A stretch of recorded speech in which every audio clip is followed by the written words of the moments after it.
Shalom, selamat pagi pemirsa Kompas TV yang dikasihi Tuhan. Kembali kita ada di program Mutiara Iman. Kita akan merenungkan kebenaran firman Tuhan. Namun sebelumnya mari saya ajak kita bersatu dalam doa. Bapa, kami mengucap syukur buat segala kebaikan-Mu dalam hidup kami. Pemeliharaan-Mu Tuhan, kami nikmati setiap hari.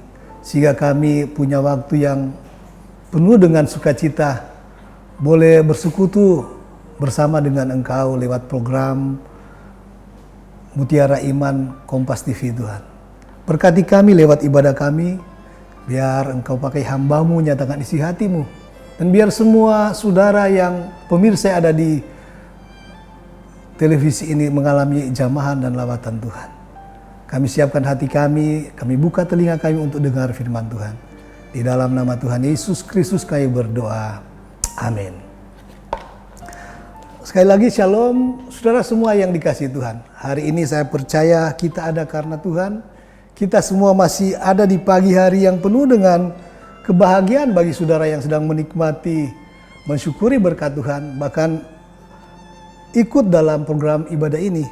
Semua karena campur tangan satu tangan yang penuh dengan kuasa. Satu pribadi yang penuh dengan kasih yang membimbing kita. Nah, hari ini saya mengajak kita membaca dan merenungkan firman Tuhan. Yang saya kasih tema 3 kejatuhan. Saudara, bukankah kita lihat di media sosial banyak peristiwa yang kita lihat. Apa yang namanya orang yang cukup berpengaruh, orang yang punya posisi, orang yang punya kedudukan. Banyak yang mengalami apa yang namanya kejatuhan. Jatuh yang kita bahas di sini adalah orang yang jatuh karena sebetulnya dia tahu hukumnya, dia tahu hukum firman Tuhan, tetapi dia melanggarnya dan mengalami apa yang nama kejatuhan. Dan sudah tahu bahwa orang yang jatuh berarti dia pada posisi yang tidak nyaman, tidak mampu melakukan sesuatu. Bahkan dia mungkin dalam posisi yang tertekan, mengalami masalah. Nah, kita tahu bahwa orang yang mengalami kejatuhan, mungkin saja dia sudah membangun bisnisnya, dia sudah membangun keluarganya, dia sudah membangun suatu hal yang sangat berarti awalnya, tetapi kemudian setelah dia jatuh, apa yang dia sudah bangun begitu lama bisa dihancurkan dalam sekejap. Nah, mari sekali lagi saja kita melihat bagaimana tokoh-tokoh firman Tuhan dalam Alkitab yang mengalami kejatuhan. Pertama, kita belajar dari kejatuhan Adam dan Hawa yang ditempatkan Tuhan di Taman Eden. Firman Tuhan dalam kitab Kejadian pasal 3 ayat 4-7 berkata seperti ini, tetapi ular itu berkata kepada perempuan itu, sekali-kali kamu tidak akan mati. Tetapi Allah mengetahui bahwa pada waktu kamu memakannya, matamu akan terbuka dan kamu akan menjadi seperti Allah, tahu tentang yang baik dan yang jahat. Perempuan itu melihat bahwa buah pohon itu baik untuk dimakan dan sedap kelihatannya. Lagi pula pohon itu menarik hati karena memberi pengertian. Lalu ia mengambil dari buahnya dan memakannya. Dan diberikannya juga kepada suaminya yang bersama-sama dengan dia, dan suaminya pun memakannya. Maka terbukalah mata mereka berdua dan mereka tahu bahwa mereka telanjang. Lalu mereka menyemat daun pohon ara dan membuat cawat. Saudara yang diberkati oleh Tuhan, kita lihat bagaimana sebetulnya ketika Tuhan menciptakan manusia pada mulanya, Dia menjadikan Adam dan Hawa dan menempatkan mereka di suatu tempat yang begitu indah, begitu luar biasa, seharusnya membahagiakan. Namun di situ kita tahu dalam firman Tuhan ada satu pohon pengetahuan tentang yang baik dan yang jahat. Tuhan berkata kepada mereka agar mereka jangan memakannya. Jadi suatu larangan, mereka mungkin bisa melakukan atau makan semua pohon yang ada di di taman itu, menikmati semua berkat Tuhan di taman itu. Tetapi satu larangan yang diberikan oleh Tuhan, untuk jangan memakan buah dari pohon tadi. Karena Tuhan berkata, ketika kamu memakannya, kamu akan mati. Nah, kemudian Alkitab menulis bahwa terjadilah dialog antara Hawa, perempuan itu, dengan ular yang cerdik itu. Dan dari perkataan-perkataan ular kita melihat akhirnya Hawa dalam firman Tuhan, dia mengambil buah itu dan memakannya, bahkan memberikan itu kepada suaminya Adam. Kita tahu bahwa itu adalah pemberontakan, suatu tindakan melawan hukum Tuhan atau melawan firman Tuhan. Nah, kenapa dia bisa terperdaya, saudara-saudara? Mungkin ini yang harus kita renungkan lagi. Karena dia berbicara dengan ular itu. Dan satu hal bahwa Hawa ketika berbicara dengan ular, dia meragukan apa yang dikatakan oleh Tuhan. Dia lebih mulai mempercayai apa yang dikatakan oleh ular itu. Yang di sini kita tahu adalah gambaran kuasa jahat atau iblis.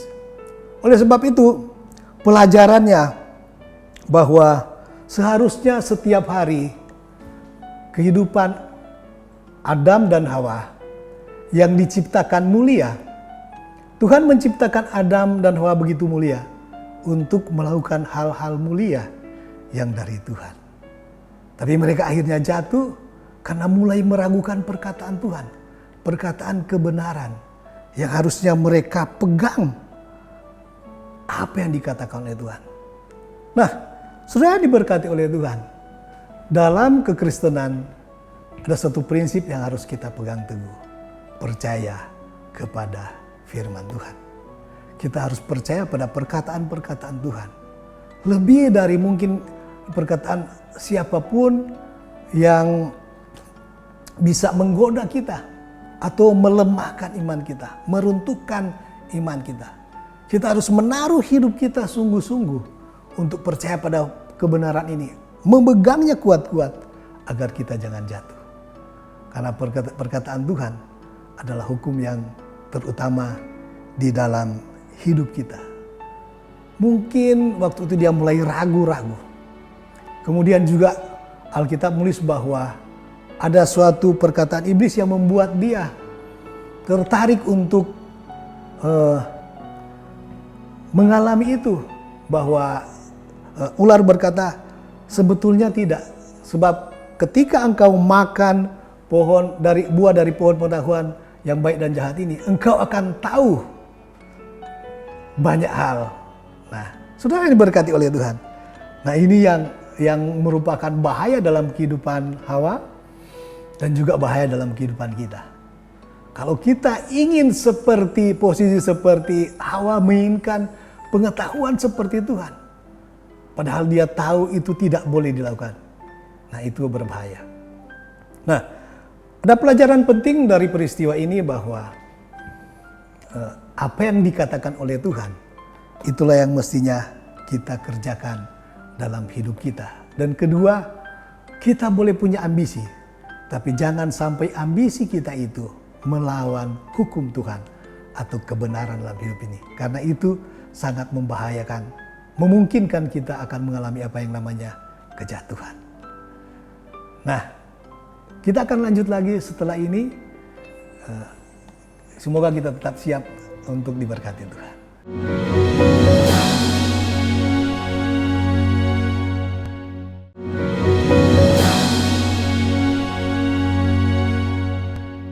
Nah, saudara yang dikasih oleh Tuhan, kembali kita ada di program ini. Hal kedua yang saya mau bahas tentang kejatuhan adalah kejatuhan seorang tokoh Alkitab yang luar biasa. Yang dikenal sangat dekat dengan Tuhan. Sangat intim dengan Tuhan. Bahkan Alkitab menulis bahwa Tuhan berkata bahwa tokoh ini atau yang namanya Daud atau Raja Daud adalah seorang yang berkenan di hati Tuhan. Namun saudara yang berkati oleh Tuhan, dalam sejarah atau kisah tentang Daud, kita tahu bahwa Daud juga sekalipun dia adalah orang yang sangat dekat dengan Tuhan, mengerti isi hati Tuhan. Daud adalah seorang tokoh yang selalu bertanya-tanya kepada Tuhan. Tetapi dia pernah juga jatuh dalam dosa persinahan bahkan dalam dosa pembunuhan. Firman Tuhan di dalam kitab 2 Samuel 12 ayat 9 sampai 13 berkata seperti ini.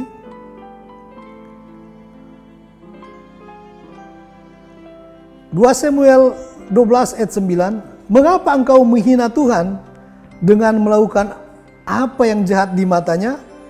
Uria orang Het itu kau biarkan ditewaskan dengan pedang. Istrinya kau ambil menjadi istrimu, dan dia sendiri telah kau biarkan dibunuh oleh pedang Bani Amun. Oleh sebab itu, pedang tidak akan menyingkir dari keturunanmu sampai selama-lamanya. Karena engkau telah menghina aku dan mengambil istri Uria, orang Het itu untuk menjadi istrimu. Beginilah firman Tuhan, bahwasanya malapetaka akan kutimpakan ke atasmu yang datang dari kaum keluargamu sendiri. Aku akan mengambil istri-istrimu di depan matamu dan memberikannya kepada orang lain. Orang itu akan tidur dengan istri-istrimu di siang hari.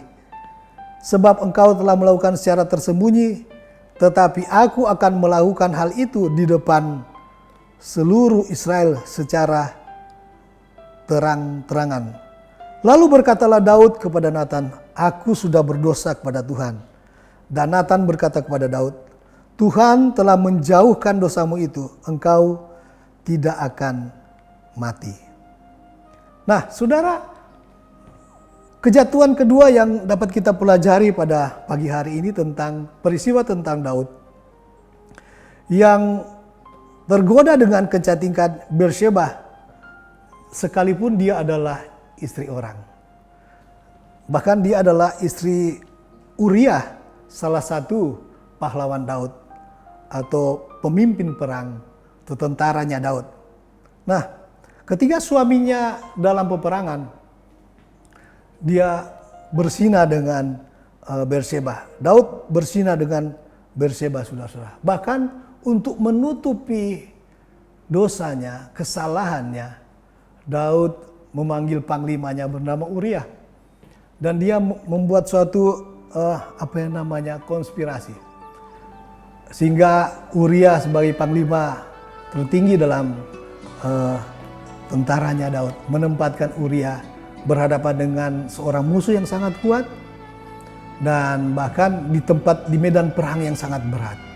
Dengan tujuan tentu saja supaya Uria mengalami dibunuh dan istrinya bisa diambil, atau si Batsyeba bisa diambil oleh Raja Daud menjadi istrinya.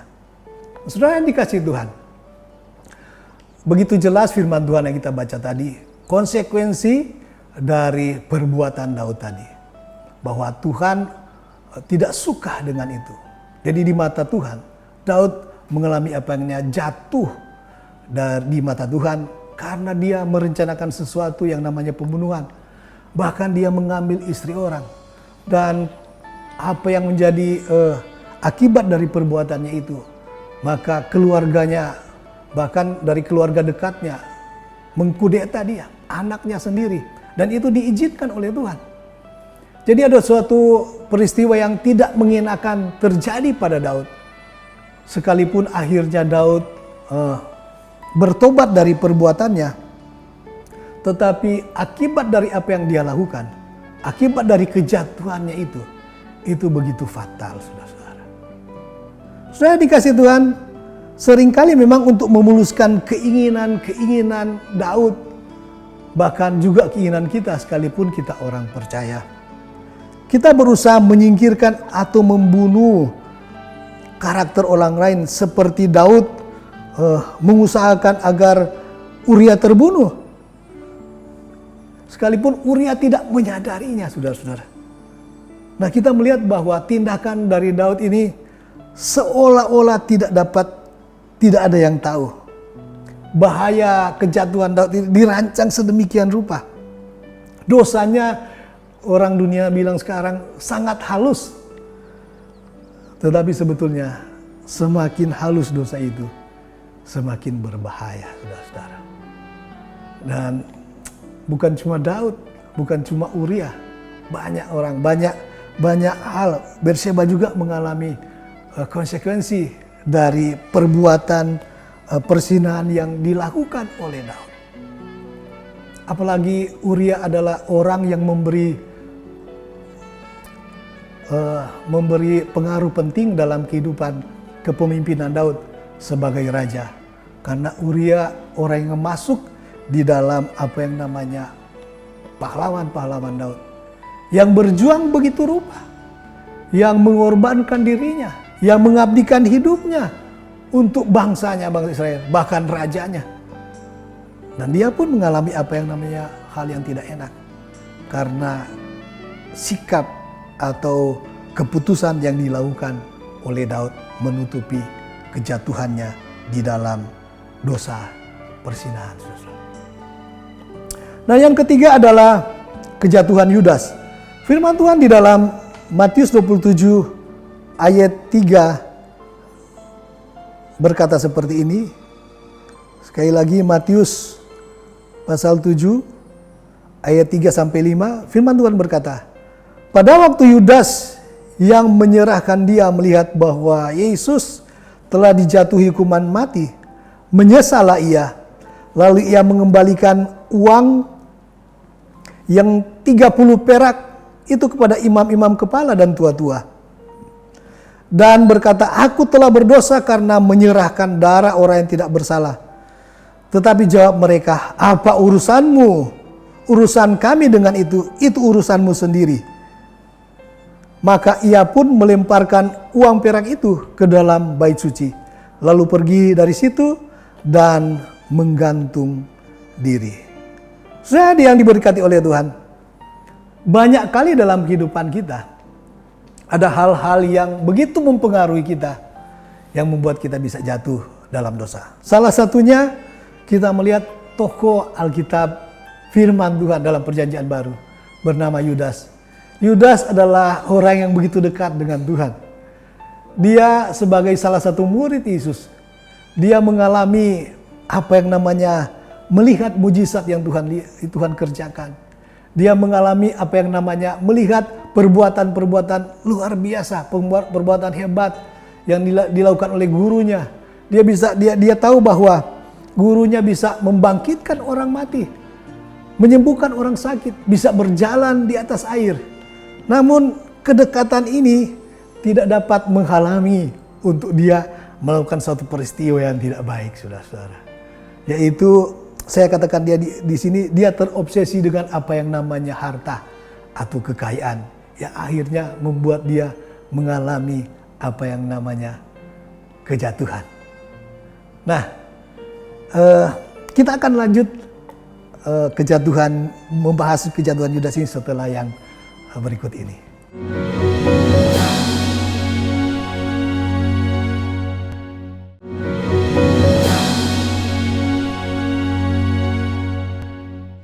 Saudara yang dikasih Tuhan, Yudas setelah dia jatuh, Alkitab dalam kitab Injil Matius tadi yang telah kita baca, menuliskan bahwa akhirnya dia mengalami apa yang namanya penyesalan.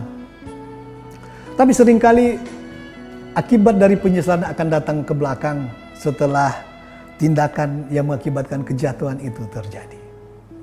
Maka penyesalan itu membuat tidak berarti lagi. Di sini kita boleh belajar bahwa kita harus menjaga hati-hati kehidupan kita agar hidup kita tidak terpaut kepada apa yang namanya kekayaan. Di sini kita belajar bahwa sekalipun kita tahu Yudas tahu Yesus adalah Tuhan yang tahu banyak rahasia, bisa melakukan mujizat, bisa melakukan perkara-perkara luar biasa, tapi tidak dapat menghalangi dia untuk melakukan kesalahan. Dan kesalahan itu telah menjatuhkan dia. Dan yang lebih tragis lagi, Yudas tidak dapat mengampuni dirinya sendiri, kesalahannya.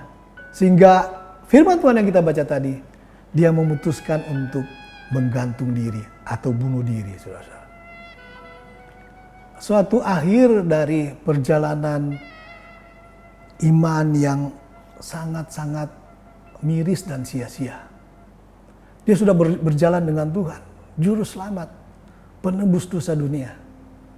Tetapi Tuhan tidak, Alkitab mengajar kita, itu tidak benar apa yang dia lakukan. Akhirnya apa yang terjadi dalam kehidupannya ketika dia jatuh di dalam dosa terobsesi dengan kekayaan. Hidupnya fokus pada apa yang namanya kekayaan dunia atau uang. Dan kita tahu bahwa ini bisa menjadi pelajaran dalam hidup kita bahwa kita bisa jatuh kalau fokus kita tidak benar, kalau kita ingin memuaskan diri kita sendiri, atau kalau kita menganggap remeh firman Tuhan. Tiga tokoh ini telah mengajari kita bahwa, sekali lagi saya ulangi, kita bisa jatuh kalau kita tidak fokus pada kebenaran. Atau dalam praktik hari-hari, kita jarang membaca firman Tuhan. Jangankan jarang baca firman Tuhan, kita tidak percaya dengan firman Tuhan. Maka kita bisa jatuh sebagai orang percaya. Harusnya kita fokus dengan kebenaran. Kedua, kalau kehidupan kita tertuju untuk memuaskan ambisi kita, ambisi pada diri sendiri, itu juga bisa membuat kita jatuh. Dan kemudian pelajaran penting tadi yang kita baca dan renungkan dalam firman Tuhan, kita juga bisa jatuh kalau kita menganggap remeh firman Tuhan. Karena firman Tuhan adalah petunjuk dari Tuhan. Karena kalau kita meremehkan firman Tuhan, kita sama dengan meragukan Tuhan. Sudah dikasih oleh Tuhan dalam kehidupan kekristenan kita. Seharusnya kita harus menempatkan Tuhan itu menjadi prioritas atau pusat dari kehidupan kita. Apapun profesi kita, seorang politikus, seorang bapak rumah tangga, seorang pelayan Tuhan, seorang pekerja sosial, apapun, kalau kita menempatkan Tuhan dalam pusat ibadah kita, karena semua pekerjaan kita adalah ibadah kita, menempatkan Dia di atas segala-galanya, maka kita akan terjaga dari tindakan tadi, dari contoh-contoh yang tidak baik tadi, yang bisa membuat kita jatuh.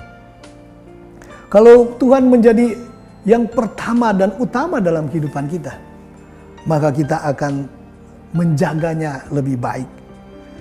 Dan saya mau katakan kita terhindar dari bahaya tadi, saudara-saudara. Ingat, tidak ada satupun yang kebal dengan dosa. Ketiga tokoh tadi jatuh dalam dosa. Dan saya mau ingatkan bahwa dalam kehidupan kita sebagai manusia yang penuh dengan keterbatasan, tidak satupun yang namanya Superman tidak akan pernah jatuh. Siapapun dia. Jangankan orang yang jauh daripada Tuhan. Orang-orang dekatnya Tuhan saja bisa jatuh. Sekali lagi, karena tidak ada orang yang kebal dengan dosa. Kita semua punya potensi untuk jatuh dalam dosa. Namun kalaupun kita mengalami apa yang namanya kejatuhan, mari kita datang kepada Tuhan. Bangun lagi hubungan yang intim dan dekat dengan Tuhan. Andalkan Dia. Jangan jadikan Tuhan hanya sebatas apa yang mungkin kita, tokoh yang kita junjung. Tetapi jadikan Tuhan sebagai bagian terpenting dalam hidup kita. Dia raja kita yang akan memimpin kita setiap hari. Cari Dia setiap hari, bangun hubungan yang indah. Baik dalam baca firman Tuhan setiap pagi, kita ibadah, memanggil namanya dalam pujian penyembahan. Kita bangun kedekatan dengan Allah. Maka saya percaya ketika godaan itu datang, maka kekuatan dari firman Tuhan, dari kuasa Tuhan akan memelihara kita menjadi orang-orang yang bisa terluput dari kesalahan dan bisa jatuh dari perbuatan yang tidak benar. Sekali lagi, seperti Daud memang mengalami kejatuhan. Tapi ketika dia tahu bahwa apa yang dia buat itu salah, dia mendekat lagi pada Tuhan. Dia bertobat, Alkitab menulis bertobat. Dia mengakui dengan jujur perbuatannya. Dan dia mohon pertolongan Tuhan lagi. Bimbingan Tuhan. Dan saya percaya inilah cara yang paling baik, yang paling tepat dalam kehidupan kita. Pertama, untuk menjaga kita jatuh. Dan kalaupun kita sudah jatuh, jangan lari kemana-mana. Kasih Tuhan. Alkitab berkata, sekalipun dosamu merah seperti kermisi, Tuhan akan bisa mengampuni kesalahan anak-anaknya yang berbalik kepadanya. Mari kita berdoa, saudara. Bapa yang mengasihi kami percaya Tuhan, kami bisa jatuh dalam kelemahan-kelemahan kami. Oleh sebab itu, seperti Daud yang menyerahkan hidupnya hanya ke dalam Tuhan. Kalau mungkin hari-hari ini kami jatuh dalam kelemahan kami dengan konsekuensi yang begitu berat, ampuni kami, tolong kami, bawa kami kembali pada jalan-Mu yang baik, pada terang kebenaran firman Tuhan, dan biarkan kami mengandalkan kuasa Roh-Mu setiap hari, menghadapi kehidupan yang penuh dengan tantangan dan pergumulan di depan kami. Di dalam nama Tuhan Yesus Kristus, kami sudah berdoa. Haleluya. Amin.